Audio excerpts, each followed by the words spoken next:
You're also a Tottenham Hotspurs fan. Unfortunately.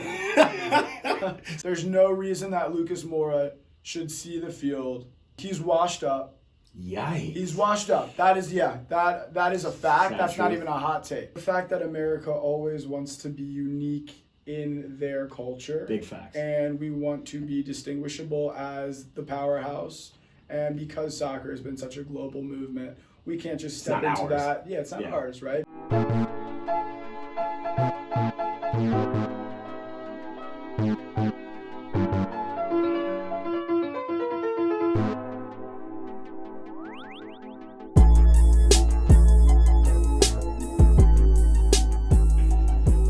Welcome. You are now tuned in to the EPB podcast. As usual, it's your host, Matt Marshall, and I'm joined with a very special guest. My cousin is in town, cousin Rick, Eric Washington here. Welcome to the podcast, brother. Thanks, brother. What's going on, y'all? Yeah. I appreciate you coming. For everybody listening, this is he replaced me as the youngest male cousin in our family group. And I say that only to say that, and I might have said this to you once or twice, but I feel like you are my clone, my twin, but just obviously just younger, but of a different generation, and who lived in DC. But you are literally my twin. There's a lot to unpack there. Yeah, my treacherous little twin. There's a lot to unpack. We're not here to unpack that. I don't know how I feel, but I think I feel good. I think I feel good. You should feel good. It's not bad. That's an honor. I definitely used to look up to this guy. Yeah, see, there it is. And still do. My dog. Yeah. We here. Hey, come on, baby. My dog. So we're here on the podcast. Obviously, you're a listener, you're a fan. Yes, but EPB podcast is really just about my understanding of the world and cultures, and as I see it through the lens of soccer, because soccer, as you know, has had such an impression on my life and whatnot. So just to start this off, what is your, relation to soccer or your upbringing in soccer, and then parlay that into like what teams you support and how that came about. But like you can start from like middle school, like you know. Sure. Well, first let me say, yeah, I grew up watching your highlights and showing classmates of mine in elementary school. I was like, Marsh Goody Productions on YouTube, and when everyone was watching YouTube, I get it, people are still watching YouTube, but I was a YouTuber back in the day, and Marsh Goody, Matt Marshall, had highlights on his page that I would just flex to all my friends, like, this is my cousin. You looked like a monster back then, and you still kind of do. I was big. I realized that. I think, I think that's part of my education into the soccer world. I think also my sisters, right? So you definitely hearing about, dad flexing on, your accomplishments, and then my sisters too. Like growing up, I'm the youngest of three, and Lindsay and Erica both played. Mm-hmm. Erica was definitely a very serious soccer player, and so I think there was a lot of going to her travel games and me like kicking the ball around and having fun. Yeah. And then that translated into, I feel like everyone, even though it's not the biggest sport in this country, every little kid plays soccer at some point. Yes. That might be, that's a good take? That's a decent take? Since at least the 90s, I feel the same way. I feel like soccer, even though is not looked at as serious still to this day in America, I think it is that, quintessential, let me just throw my kid out there and let them run around and tire themselves out kind of sport. Yeah. Exactly. And, it is, you need a field. You need goals, you need a field. You need a ball. That's it. Right? You don't really need goals either. You don't really need goals. Or a field. Get creative. Or a field, You need a field of some sort. Or you could play in the dirt like Brazilians. No, true. But anyway, so I grew up playing rec soccer. Yeah. And then I think it was when I was like 10 years old. I was kind of nice. But I was one of those guys who I took the pitch and I could do all the tricks, Yeah, you do. And I could look good. You got a bag. Was I really good? not really, right? I wasn't clutch. Don't pass me the ball in front of the goal. I'm probably going to miss it. Calvert-Lewin. But I think there was an aspect of my soccer game where I have touch, right? Yeah. Mm-hmm. And so when you have touch, you can do cool things and you can look good. Mm-hmm. But there's such a clutch factor in soccer. Anyway, that was kind of my big moment. 10 years old. It was either 10 or 11 when I switched to travel soccer for 1 year. It was just 1 year of travel soccer, but that was my big kind of, you're coming out like I'm a baller. Yeah. Didn't last too long. Yeah. But 1 year, and I asked you this question off tape when you first arrived here. I've been priming you for this podcast, like subliminally ever since. But I think it's interesting, and it's interesting to note, like I asked you, what was the question I asked you? What is your top sport? What are your top 3 sports, by class of what you define yourself as? And you told me what? You told me you are a tennis player first. Well, yeah. And then, all right, and it's qualified, right? Like you hoop now more often than anything. Yes. Now in your current state. But growing up in high school and middle school, you were probably the best, I would say, at tennis. Yeah. Mm-hmm. You also played some golf too. Mm-hmm. Mm-hmm. Growing up in the DC area, and then it was soccer. No, honestly. Okay. If I had to rewrite the list, right? So Yeah. in terms of growing up and playing sports, Yeah. I definitely exerted the most time, energy, money into tennis. Yeah, okay. And granted, I wasn't exerting that money, but parents exerted parents' that money. Yeah, fair. Into tennis. And I think after tennis, right now I'm playing the most basketball. I would say. Which you played in middle school, high school too. Which I played in middle school and 1 year of high school. Okay. My high school, it was crazy. So I went to this school. It was a small school, not known for its basketball program. I was an okay basketball player back in the day. Wasn't tall, pretty, not strong, but point guard, I had some ball. fundamentals, right? And then I think it was my 8th grade year. We got this new coach. And all of these, dominant recruits, tall, just really, really good at basketball. And I just went from a guy who was asked to play JV in 8th grade to I guess I'm not 2A, 1A. I guess I'm not playing basketball anymore. So anyway, that was that story. But tennis, honestly, that second sport in terms of potential was baseball. I think that I could have. So you played baseball, golf, tennis, soccer, basketball. Anything else more kind of significant where you traveled or played seasons of it or no. Not really, no. but I mean that's 5 sports right there, right? Yeah. Yep. So we were having this conversation the other day. I wish I was more focused into one sport, but if I had to put soccer in that kind of on that list, I would say, in terms of my enjoyment right now, I would say tennis and basketball and golf, and then soccer. Okay. Right now. Okay. Maybe you're not so much my twin. You were way more into sports than I was. I had 3 sports. That was it. I mean, maybe football too, or I guess it was football, basketball, soccer. Anyway, neither here nor there. I never played baseball. I never touched a baseball. Yeah, that's funny. But we also talk about kind of that we talked about this, and I'm not going to go too far into this because we can trail off into oblivion on the spot. Going to, yeah. But just the thought process of wishing you could hone in more on one thing, and how that kind of illustrates, I think, the culture of soccer in America, where soccer is really more for people with options.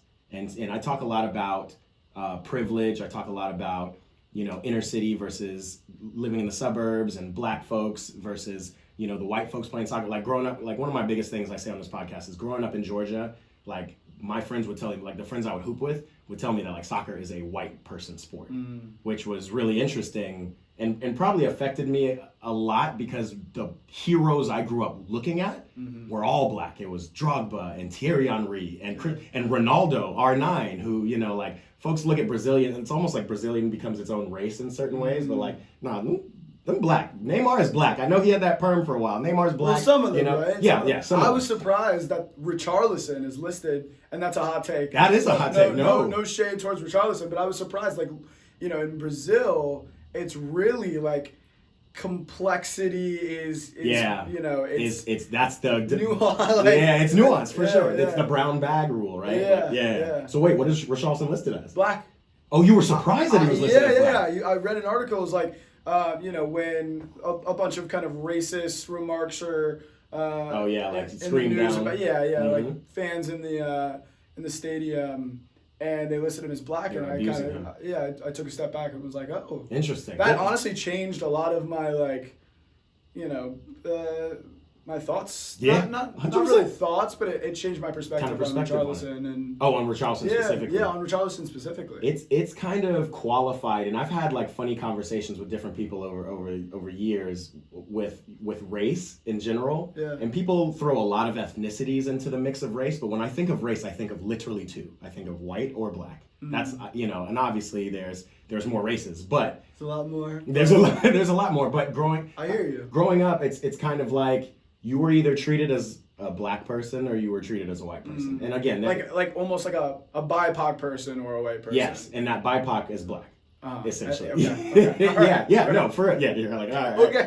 But it's kind of interesting to think about. So like even when I would, when like I was watching a Miss America pageant and it was like, oh yeah, like they got a lot of black women here this time, and then somebody was like, well, they're not black. This is like Polynesian this, and and I was like, yeah, but like but they're black, or BIPOC, right? Yeah. Anyway, I'm tailing off, but all that to say is it's interesting because I do think I think we are, you and I and players that I've played with who are minorities are more in the area of privileged minorities who had the opportunity to have parents who could travel them to games or could sign them up for different sports that they could pay for and things like that. Yeah. And when you look at kind of the landscape of even like basketball or American football in this country, and it didn't cost that much to get black kids in inner cities or kids who didn't have the opportunity to go and play a bunch of sports. It didn't cost that much to build courts around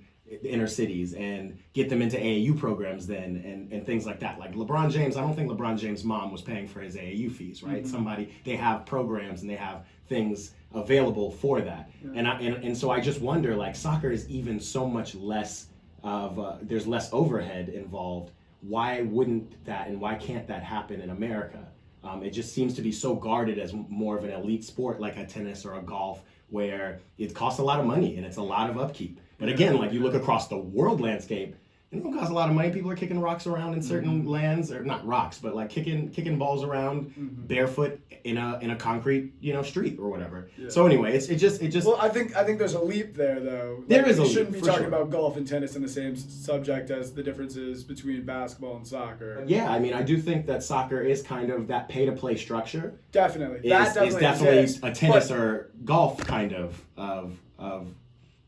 I think that's more of a And to emphasize your point, it makes way less sense for that to be the case in a sport like soccer. In a sport like soccer. Yes. Exactly. Right? We have golf, which it's very expensive. Golf is balls expensive. Golf are expensive. Like club playing fees, on that grass, that's our privilege, right? Yeah, 100%. And tennis the same, but I hear what you're saying. And you would think football would be the same. Like, it's a lot of upkeep with the equipment, the coaches, the this and the that to get football going, But again, I think it became, and there's a fun fact around this. Football in America came about in Ivy League schools in order to get the young men of these schools into some kind of physical activity because they weren't going to war as much anymore. And that football was created out of a form of soccer. And the rules kind of shifted over time where, all right, we can actually use our hands. So then it was kind of like a rugby-esque soccer, and then it turned into fully football. And then I think, I can look it up. We fact check on this podcast, but I'll look it up and I can tell you when the actual rules of pigskin as we know it kind of formed. But it actually formed out of soccer. Yeah. And it formed out of a need to get exercise for young boys. So it's interesting. It's like you can pump money into anything if you wanted to. I just wonder why soccer is kind of viewed more as that, like, oh, it's just something all the kids do when they're young, but like it's not a viable sport. Like, it's the most popular sport in the world. You can make, like when you think of viability, you think of like money. Yeah, and then I think it comes down to the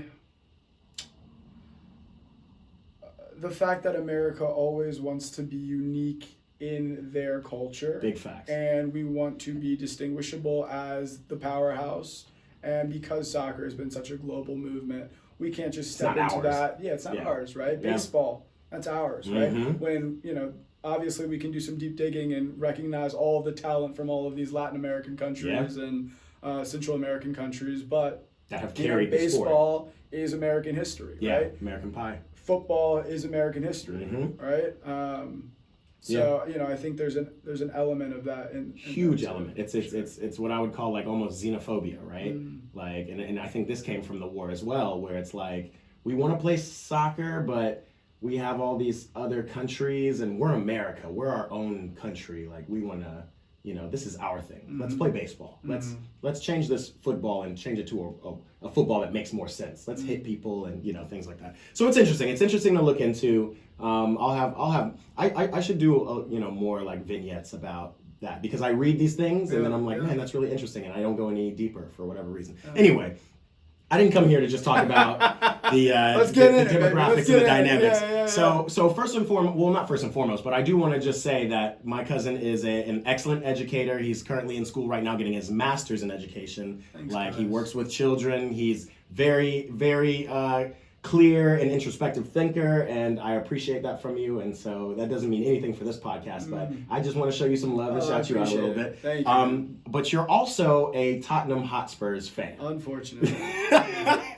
So I have to give you like a good, and then he's a Spurs fan. Tell me how you became a Spurs fan. Oof. So I didn't want to pick one of the teams that a friend of mine rooted for. Right, so it's as simple as that. Wow. I'm a big FIFA player. Not FIFA. Actually, I take that back. I enjoy playing FIFA. Yeah, let's put it like I partake. And so one day I was, I think it was after the Euros. When was the last Euros? 2020 or no? 2020. 2020, sure. And it ended up being in 2021, I think. Okay. Yeah. After watching that revitalized my love and passion and energy towards football, soccer. Yeah.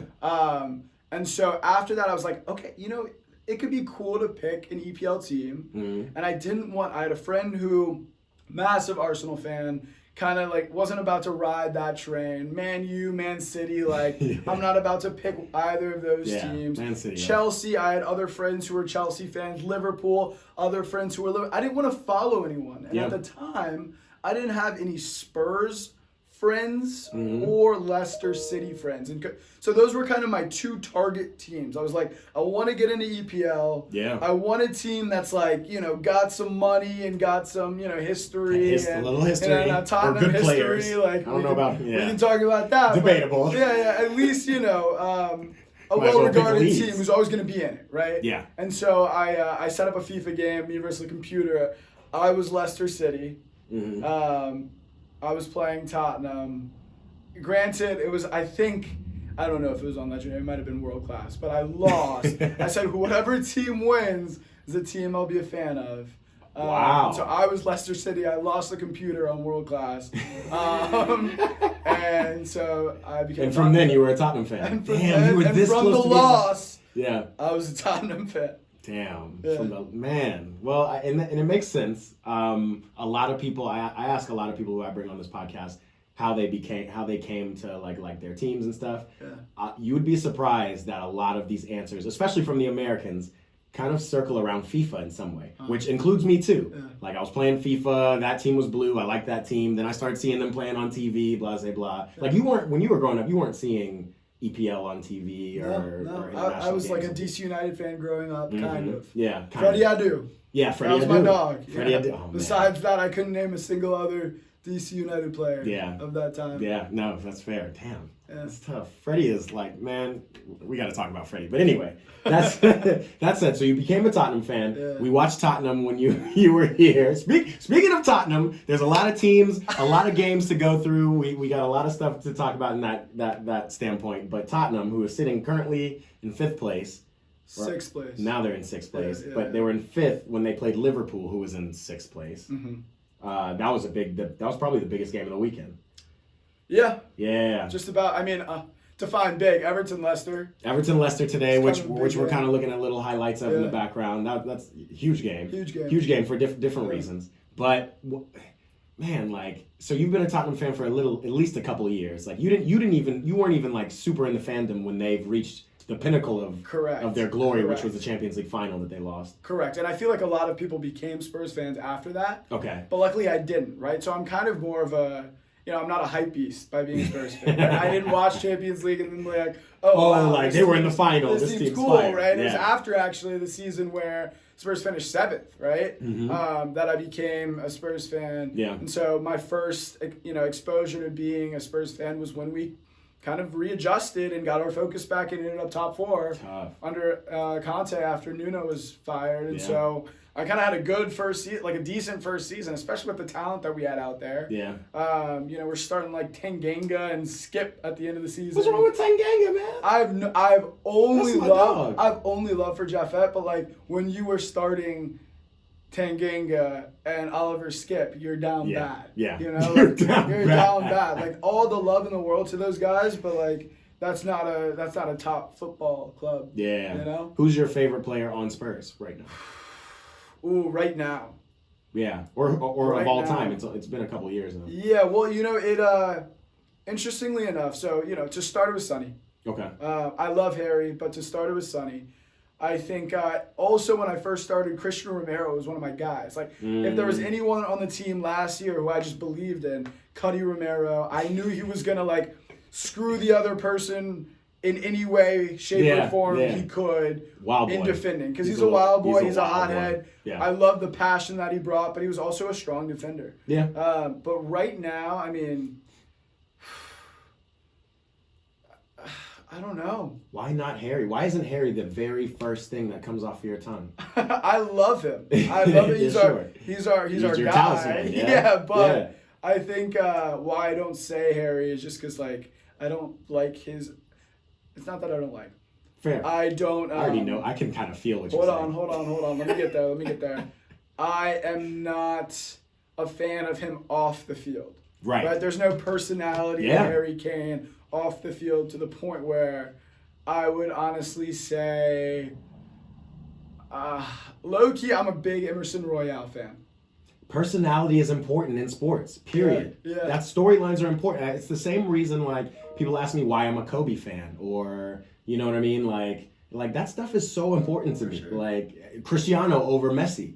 Who knows what the fuck he's doing off the field? You know what I mean? I hate that take, but yeah. Yeah, I mean, I don't know why. I don't know why if you can't like how Harry Kane just kind of seems kind of fumbly. He's not really interesting. Yeah, I agree with you on that. Definitely. Yeah. I say Emerson Royale. I feel like I'm gonna get like absolutely smoked on any viewers or commentators listening. Yeah. But I was a fan before he started popping off the season. And then of course he got injured. But I was kind of like when Emerson's in there, he'll make really big mistakes. And then also be the reason why we're in the game with some clutch passing and some clutch defending. Very Brazilian and modern day Brazilian defender. Like sure. Danilo's kind of the same way. They have a bunch of kind of players Brazil does with who athletic as hell.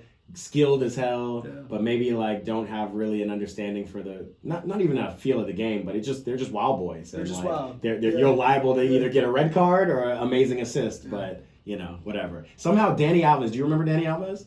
Well, no, I know the name. Yeah, you know the name. I couldn't. He was like he's probably like a prototype of the modern Brazilian wingback in my opinion, and yet he's not as tall as like an Emerson or a Danilo, and he was.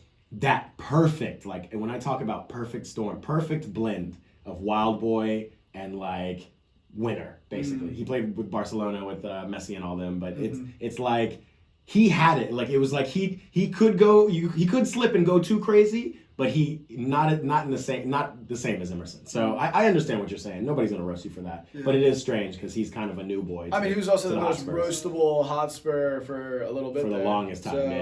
So, yeah. Okay, that makes sense. I love Harry. We all love Harry. Harry delivers every time. Should Harry leave Tottenham? We went there. We went there quicker than I thought we were. Yeah, I know. I was trying to warm it up. Was like, we've got so much there to was talk about. Zero warm up. Zero warm up. Zero loop. We're just jumping in. If it's to the right team, yes, he should. As a Spurs fan, if it's to the right team, leave our club and go save yourself. What would be the right team? At this point, it feels like there is no right team. Like Harry just has to figure out a way to get a trophy at Tottenham. I think there are two right teams in my head. Okay. I think Manchester United is a right team. I think that they have forces on that squad, but Harry could come in. Yeah. And you do a hell of a lot better than Weghorst is doing over there. Yeah, So I hear you. He could take Man U to that next level where we're actually contending for a final. I think. And then the other team, I think this is the classic team that everyone's been talking about, is Bayern. I do think that Harry Kane just be the Lewandowski on Bayern and win a couple ships. Win something, yeah. Right? Yeah. And you got in Bundesliga, you got Dortmund really making a run, and it's obviously I think Bayern's to lose still. But there's some competition there where it's not like I think it's decent enough, at least in that 2-man race, that Harry can feel decent. I agree with you, and those are interesting teams, and they do kind of raise an eyebrow. The two things I will say about those teams, one is I don't think Harry can leave England at this point. He's in his 30s now. I don't think he wants to. I don't think English players do as well traditionally abroad as players from other countries. So him going to Bayern, though kind of making a lot of sense, just feels like more of a stretch than even him going to Man United. Man United is an issue in that Bruno kind of runs that team a little bit, for better or for worse. Basically Bruno is, in my opinion, the reason Cristiano just couldn't get into that team, really. It wasn't the attitudes or everything they're saying. It's just that, you need one guy to key in on, and unfortunately Ronaldo has to be that guy. And he's kind of past it, and Bruno is that guy for that team. I think it's the same way with Harry. Harry drops deep in the midfield. That's where you see a lot of his flair kind of come out, where he kind of drops deeps and plays long balls and things like that. And I think he would be competing too much in the midfield with Bruno. You did say another one off camera. We had a slight, and I don't even remember. Oh yeah, I do. I said Newcastle. You said Newcastle. Yeah. And I thought about it, and I was like, well, damn, he could go there. I don't know if that would be a step up. And then you pointed out the fact that Newcastle's not really having trouble. They're not having trouble the scoring. Back of the goal, They're not having trouble scoring, as we saw this weekend. Yeah. I just think they're another team that you can't put them on a Man City, right? Can't put them on City now. Now you can't. Now you can't. There's no reason. You can't put them on an Arsenal. Can't put them on. Obviously, no. Even though that would be a crazy. Yeah, crazy I can't see him going to any London teams, right? Unfortunately. I think Newcastle is a team that doesn't need him, but could have him, right? Yeah, you know what I'm saying? They could have him, and that system would still work. It would. Unfortunately, it's he's got to just get a trophy, and it's almost like would he, would you call Harry Kane a Charles Barkley, one of the greatest to never win anything, or is Harry Kane better than Charles Barkley? Harry Kane is better than Charles Barkley. Okay. But Harry Kane in that table. Yeah, right? In that sphere of greats, right? In that sphere of greats. Goats. I see the connection. Yeah, right? yeah. That's interesting. Now, trying to think of even Here, I think one more coach trial, though, and then it's going to be too late. I recognize that. But, Nagelsmann comes in, just sweet talks Harry. Yeah. I could see that happening, too. I think he should leave. I'm a Spurs fan. It's going to be devastating to me, but I think he should leave. But I think if we get the right coach, he's going to be convinced to stay. Whereas I'm talking to a lot of other Spurs fans, and they're convinced he's gone. Yeah, he's gone. Honestly, for me, you and those Spurs fans, it's he literally doesn't have the options that I think people think he has, because he is so good. Yeah. But but he's a little bit maybe. Again, 4 years ago, it might have worked. Yeah. But it's tough. Anyway. Last thing. Yeah. Harry Kane, even more so than Charles Barkley, I think of, and it's tough actually, because I wonder how people would rank Charles Barkley versus Damian Lillard. But in today's NBA, right, Harry Kane, Dame Lillard, right? Yeah. Just dropping stacks and loyal and dumb for being loyal. Yeah. Even though I don't even qualify Harry Kane as loyal, because maybe his last contract negotiation, he was threatening to leave. He wanted out, and it just didn't work out. Yeah. But I hear you. And another Spurs fan came on the podcast not too long ago, and he compared him to Jokic. Which from a body standpoint, I think it is a little bit better, right? Is a big guy, can use his body, whatever. But same kind of thing. Is on a team, is one of the best players in the league, on a team that does pretty well but can never get over the hump. Yeah. We'll see how the NBA final. Like the NBA is crazy this year. We'll see what Nuggets do. But there is that. I get you, that loyalty. I've been on this team. I like the Jokic. I like the Jokic. Jokic feels right, even though Jokic is technically a foreign player. There's all kinds of lefts and rights. Since we're still on Spurs, I wanted to talk to you about this funny thing that I saw. First of all, Richarlison scored his first goal this weekend. That's my dog. I love him. Do you? You love Richarlison? I really love him. Okay, good. It's tough. I mean, it's almost like what's not to love, and then it's like kind of like it's really tough to love this guy. Like, he's one of those guys that when he's your guy, like you gotta support him because he's a clown through and through. He's a clown. So and he clowned exactly right as stated. He clowned this weekend. Scored a game time goal for a game. Honestly, you guys were miles off it, at least in the first half, right? And Liverpool is destroying you. What, 2-0? Down 3-0. Yeah. He scores the game time goal. It's 3-3 in what, the 80th minute? No, 91st. It wasn't that late in the game, was it? Yeah, it was. 92nd. 92nd minute. Yeah. So for good reason, he takes off his shirt. He, does his chicken dance, all that. Turns up. Unfortunately, Lucas Moura, another Brazilian, is being oddly played at right back. And that's where it starts. Let's just start there. I'm going to sit up real quick. This pillow's really comfortable. Yeah, the pillow's chill. Getting me a little too mellow right now. Man's a little hot. Listen. I love Mason Ball. Ryan Mason is like making me slightly excited to be a Spurs fan because we're playing freer than we've ever played this year. Right? Too free maybe. Maybe. And it's drama, but it's also exciting. Like, It sucks to be down 3-0. It sucks to be down 2-0 in the Man United game. Mm-hmm. But at least, like, I know we're going to put shots on goal. Yes. Okay? What I did not like and what I think was the stupidest substitution is Lucas Moura coming in at that right wing back position. Yeah, it was weird. It made no sense to put him in. He's washed up. Yikes. He's washed up. That is that is a fact. That's not even a hot take. Okay. There's no reason that Lucas Moura should see the field. And you saw my analysis of it. Like I thought Romero actually did not do Lucas any favors. The spacing between them, it was a long ball that came down to Lucas, and he was just trying to touch it back. I don't know if he was touching it back to Romero or touching it all the way back to the, but it was an irresponsible touch. Christian Romero could have helped him out for sure. Poor position. I just want to know if he was yelling clear the ball or if he was yelling touch it to me. Doesn't matter. And it doesn't matter, honestly. But he should have been yelling clear the ball, to be honest. As a center back, as a leader of the team, you got to do that. But I mean, neither here nor there.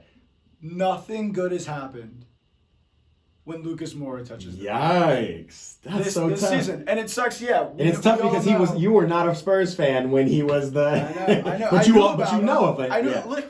Are you kidding me? Lucas Moura is the biggest cheat code in FIFA and he's a big cheat code for so many years. I don't know why they make him so fast, but whenever I play with Spurs, I mean, he was fast. He was fast. Yeah. He's ridiculous. He's almost like Sadio Mane out there. FIFA. He was like one of the first Brazilians of that class with like Neymar, Oscar. Yeah. He was the first one to come out of Brazil and go to PSG and like do his thing. So he was. I mean, unfortunately he's underperformed. No, it's to his potential. Well, except for that crazy Champions League game where he scored a hat trick and got them into the final. The point is he's done. The point is he's done, and it shouldn't have happened. But the reason I brought this whole thing up is back to your boy Richarlison. Once he took off his shirt, and I don't think I even recognized this before, he revealed a what I would describe as a ridiculous back tattoo. Have you seen that tattoo? I saw it, but I don't know who's on it. Dude, let me show you. Yeah, please analyze what we have. We got to analyze. So he got this tattoo right after the World Cup he just played in. And it looks almost as if it's a Mount Rushmore of Brazilian strikers. Who's on the left? On the left, he has the original R9 Fenomeno, Ronaldo. In the middle, he has himself. In the middle of his own back, he has a big, interesting picture of himself. And then on the right, who is that? Do you recognize that face? I recognize on the that right, face. It's young Neymar. Below it, it's interesting. That is the most delusional tattoo I think I've ever seen, and I love it. Yo, if you scored it, and he did well in the World Cup. Granted, Brazil underperformed technically, but he did his thing. He will always be known for that like scissor kind of Chilena kick that he did. and it does kind of speak to the love that you either have for him or the like shithousery that you think of when you think of Richarlison, for him to get such a massive tattoo of like his idols. But so there's a couple of things I think of when I think of this tattoo. One, folks don't realize, because people are very harshly critical of Neymar, but Neymar is like a god to most young Brazilians, and not even young. Most Brazilians now who are in the league balling, Neymar is their idol. I remember he sent a message to Rodrigo after he missed that PK in the World Cup, and Rodrigo's like, "You'll always be my idol," blah blah blah. Mm-hmm.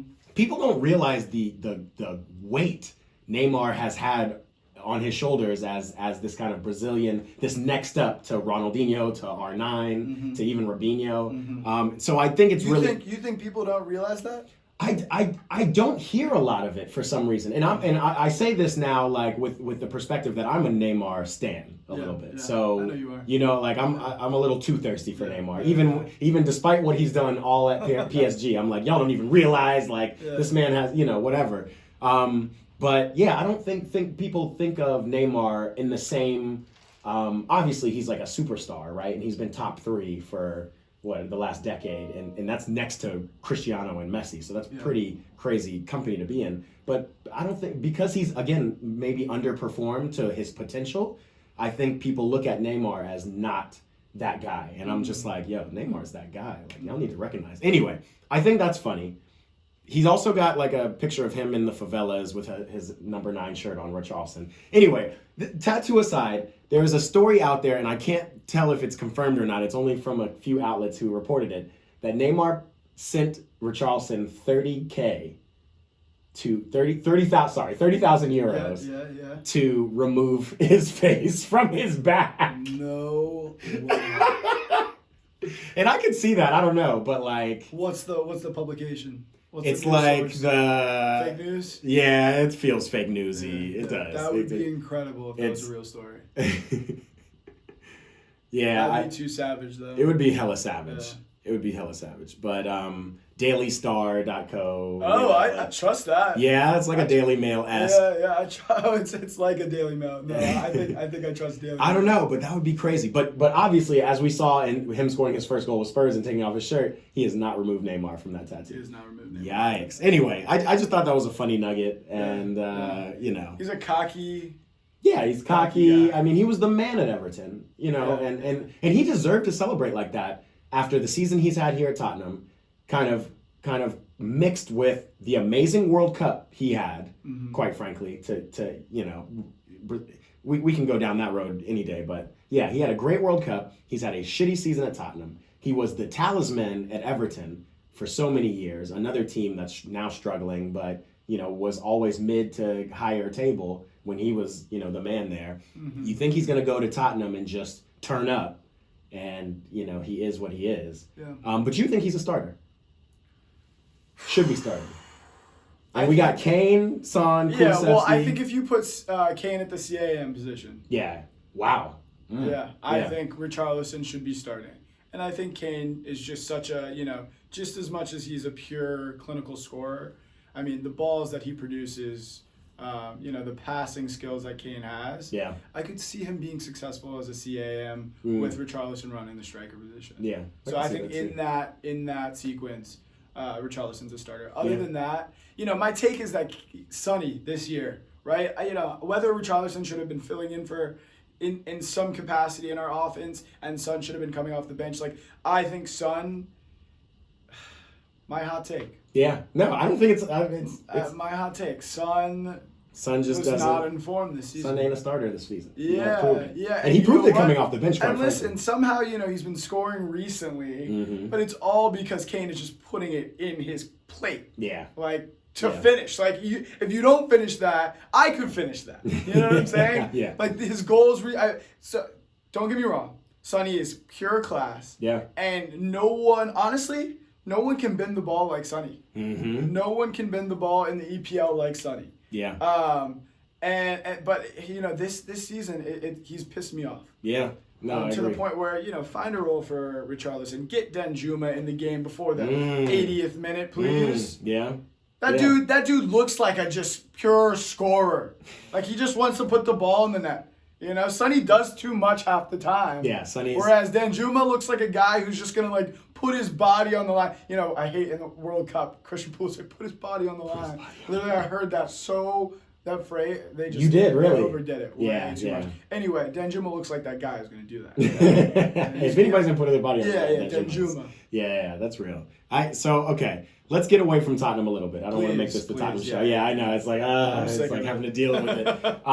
There's a couple things I want to talk to you. We don't have a lot of time. Yeah. I want to briefly go over this this relegation match, I should say, that we just watched today between Everton and Leicester. Mm-hmm. First of all, I just want to say that, like, if Leicester had lost this game because Everton scored first, it would just be another thing in a long line of just horrible moments for the club, you know, since winning the title in, 2017, then their owner dying in a helicopter crash, and then literally the club has just seemed like it's been doing kind of a free fall ever since. I thought when they brought their coach in, when they brought Brendan Rodgers in, it would be a different story. It hasn't. They ended up tying that game. We just watched it. Everton, obviously this podcast drops tomorrow, so we're not ruining it for anybody.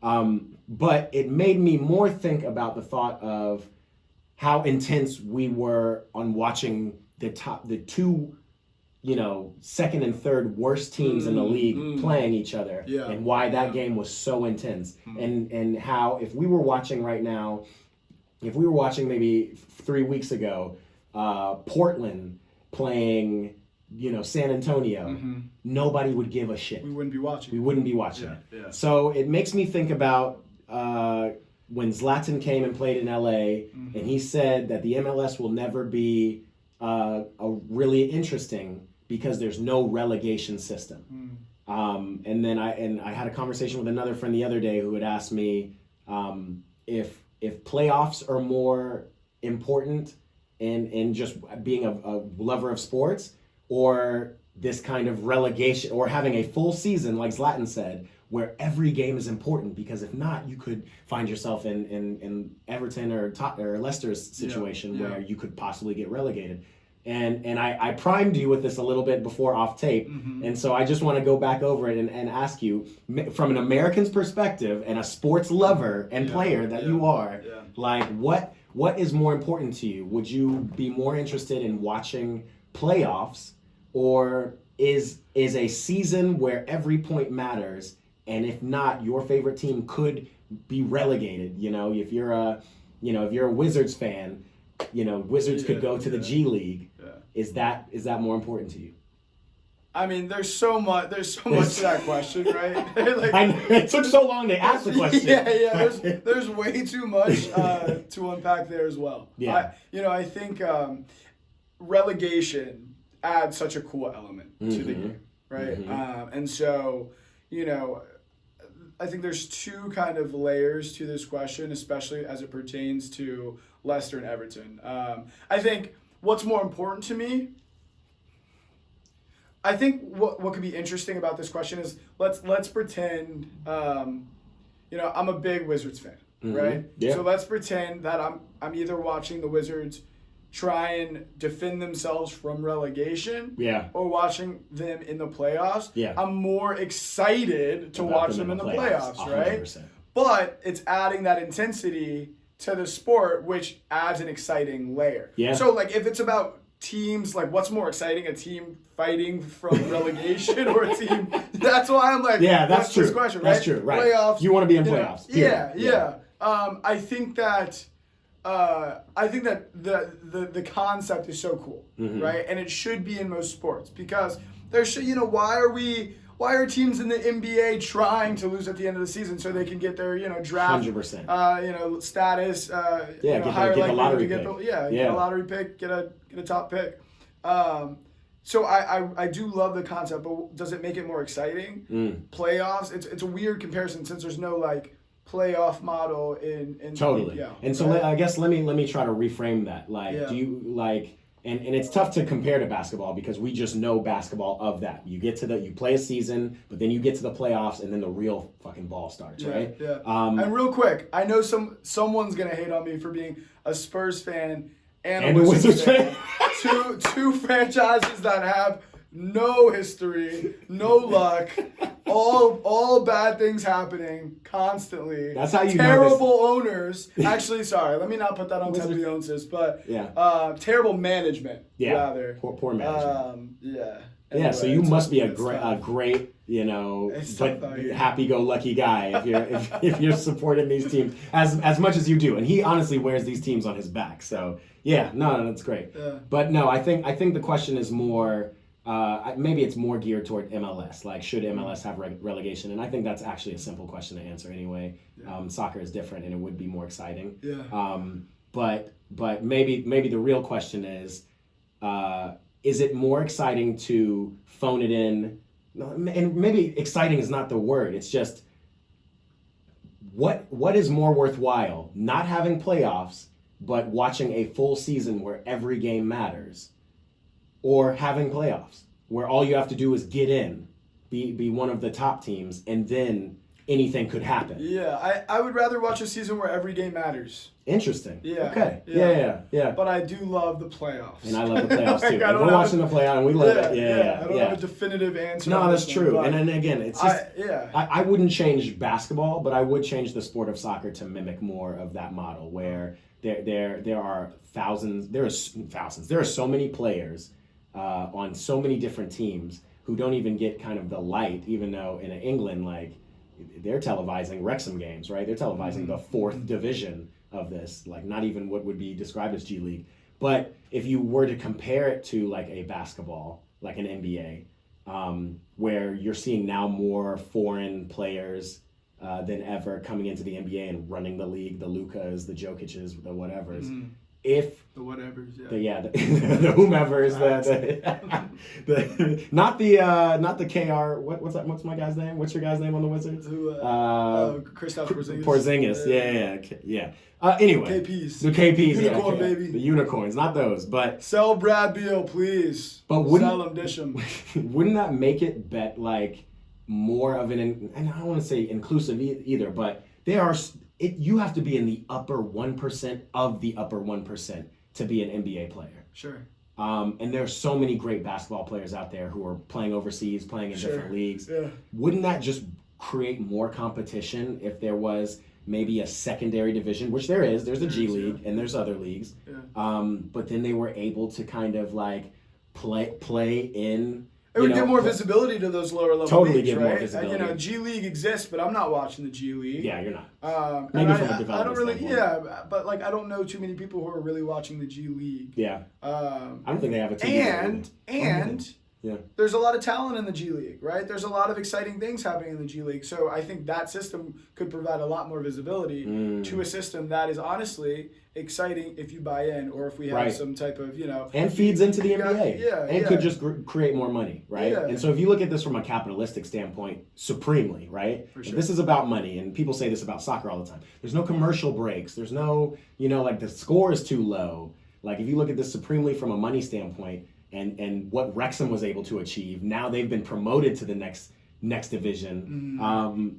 Honestly, this could be something for American sports as a whole in terms of relegation system. I don't know. It's just a thought. And, that's a good one. Yeah, it's just something that I thought was interesting.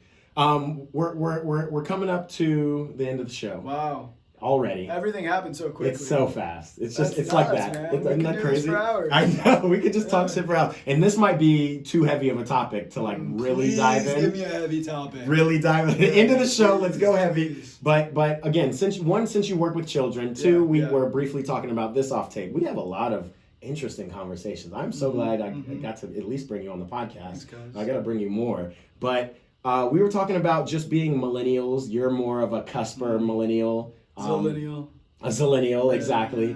And just the proliferation of social media, the connection we have as it relates to sports. Like you can directly contact your favorite player or players you hate you can abuse them online, whatever. But you had said something to me that was really interesting, which was you would have been fine if all of this would have just stopped at Facebook. Wow, we really just the fact that you were able to transition us from this to this, but like seemingly in a free-flowing way, pretty that's fluid. impressive, cuz. I appreciate that's good that. stuff. I appreciate it. I've been Follow doing this this a little man bit. real quick. Like and subscribe, yeah, baby. come on now. But yeah, I just want to know kind of what your take of just dealing with social media. One from like the perspective of a teacher and what you see in kids who are way younger than you, and just how it's affected your life for better or for worse, and lives of athletes. Like what is your overall take on? For sure.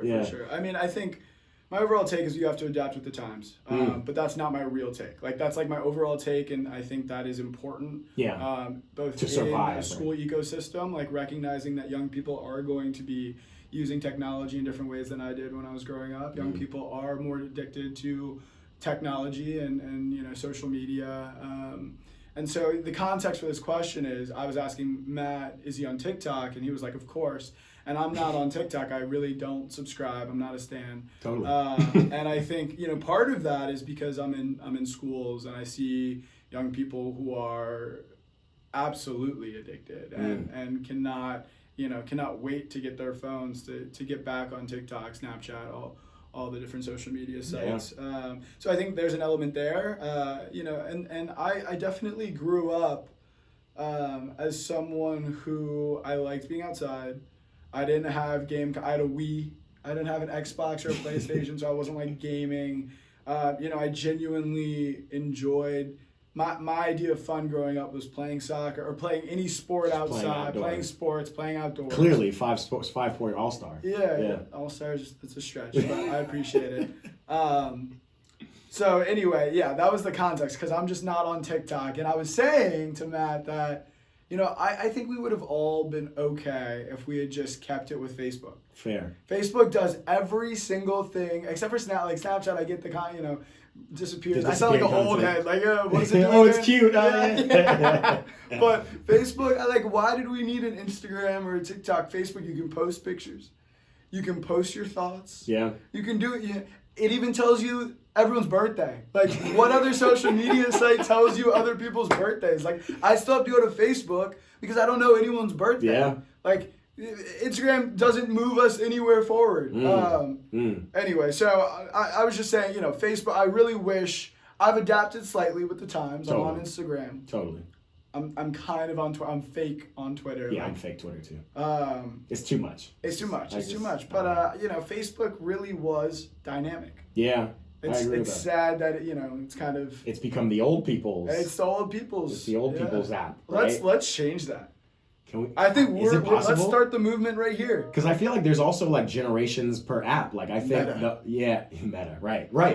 But I think Facebook is like the middle-aged people, right? Yeah. I think Instagram kind of speaks for like people late 20s to mid 30s, 40s, right? Instagram's our that's what we came to of age. This guy, I'm like our motherfucker. This guy's old. No, this guy's Facebook. This guy is old. Don't get it twisted. This guy's Facebook. And then TikTok's for the young people. I was telling somebody else on this podcast how scary TikTok is to me personally because I have been in moments, and I've never had this effect with social media, but I've been in moments where I literally will go on to look for something specifically, and I will literally almost log off or put my phone down and look up, and it will be 2 hours later. I did not find that one thing I was looking for because something else got my attention, and it's so addictive, and it's and it's kind of like, that was scary to me. And that coupled with people have given me conspiracy theories about how they access your camera to make sure your eyeballs are watching it, and it's from the Chinese government, so they're doing it in a malicious way, and that's why Joe Biden wants to ban it. There's all this stuff that goes around it, which kind of again gives me the creeps about social media, and then in technology in general. We had a ChatGPT conversation just before this too. So I don't know. It's just one of those things where I wonder what the advantages are, what the problems that could possibly have, and what, again, you're seeing it more because you're seeing the youth, what real problems you are kind of noticing it creating. And again, I mean, I think there are they're the classic problems, right? Comparison. Yeah, comparison, which is, rooted in, or not rooted in, but supports kind of the exacerbation of or intensification of bullying in school, cyberbullying. This is not new. Yeah. What I see more now than ever, and this has been consistent for a couple of years now, or several years now, is attention spans, right? So something like TikTok, which is just content, every second you're swiping new content, and you're so locked in to all of that content. Our kids today are definitely, we have an epidemic of short attention spans, and I think that more kids now, are getting ADD and ADHD diagnoses. And I think that there's definitely a role that technology is playing in that. And then, in terms of a lot of our self-esteem, and this is nothing that I'm saying is new, but our self-esteem is so derived by how people view us on social media. And how many likes we're getting, and what we're posting, and how many followers we have. Nothing new, but it's definitely something that has impacted how we interact, how young people interact with society. And then there's a lot of good that's been happening, right? There's a lot of good. It's important to recognize that too. Social activism. Right. The whole George Floyd movement would not have been possible without social media. For sure, right? For sure. A lot of learning that can happen. Learning, yeah, for sure. So it's nuanced. But again, I'm not someone who, I'm scared more so than not about, how quickly, effects. just how quickly things are being advanced and innovated. Big agree with that. Yeah. My man. Yeah. Well, to that point, please, I get my own anxiety if you guys do not like, share, and comment. So make sure you're subscribe to this podcast here on YouTube, youtube.com/eatprayball, @eatprayball. Come on now. Find me on TikTok, same name, eatprayball on TikTok, eatprayball on Instagram. We're here. My cousin, Eric Washington, I appreciate you coming. Man. My man. My guy. Hey, it's the EPB podcast. Make sure you check us. We're also on anywhere you get your podcast, Apple Podcasts, Google, Spotify. We're here. And we will holler at y'all later.